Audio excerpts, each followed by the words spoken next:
يا ريس الناس بتموت من الجوع، الناس بتنام من غير عشاء. تخيلوا تحية كاريوكا قالت لمبارك الكلام ده في وشه، ومش بس كده، دي عملت إضراب عن الطعام. يا ترى ايه رد فعله وعمل معاها ايه؟ علاقة تحية كاريوكا بمبارك كانت علاقة غريبة جدا جدا.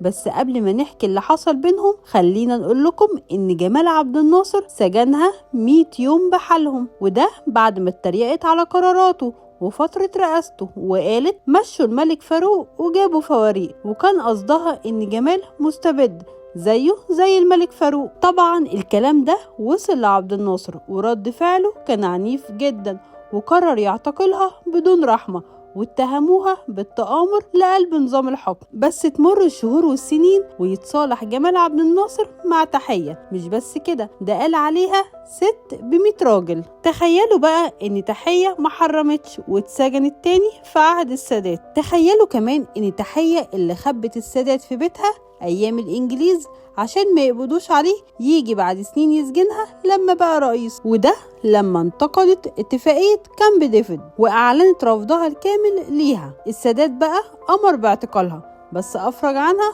بعد فترة قصيرة. اللي حصل مع مبارك بقى اغرب من علاقتها بالسادات وعبد الناصر، لانها واجهته واتكلمت في وشه وما كانش هاممها اي حاجة. الحكاية بدأت لما الرئيس مبارك جمع عدد من الفنانين عشان يكرمهم، بس تحية ما فرقش معاها التكريم وقالت له بصوت عالي في وسط كل الموجودين الناس بتموت من الجوع يا ريس، الناس بقت تنام من غير عشاء. طبعا مبارك اتخض من طريقة كلامها، خصوصا انه كان بيسلم عليها في اللحظة دي، بس رد عليها بسرعة وقال لها كل حاجة وليها حل، بس المشكلة ان نسبة المواليد بقت عالية جدا. تحية مسكتتش وما اقتنعتش باللي بيقوله، وردت عليه وسط الناس وقالت له انا ما فهمش كلامك ده، المهم ان الناس ما تبيتش من غير عشاء، خد فلوس من الفنانين ووزعها على الفقراء. طبعا اصحاب تحية من الوسط الفني عاتبوها وقالوا لها انت ازاي تتكلمي مع الريس بالجراءة دي، ما ينفعش اللي عملتيه ده ابدا. والموسيقار هاني شنودة قال لها انت كده هتتحبسي، بس هي ردت عليه وقالت ايه المشكلة يعني، ما جمال عبد الناصر سجني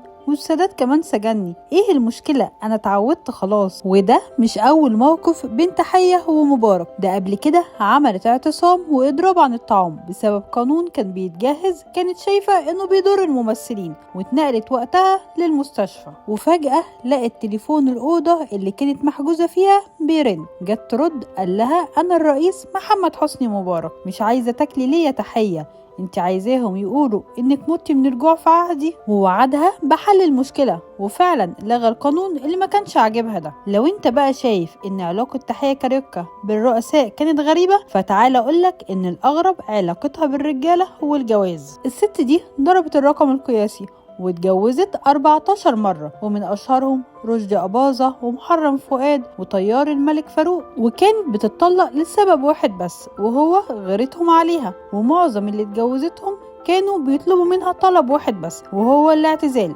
ووقتها بتقرر الانفصال وبتطلب الطلاق.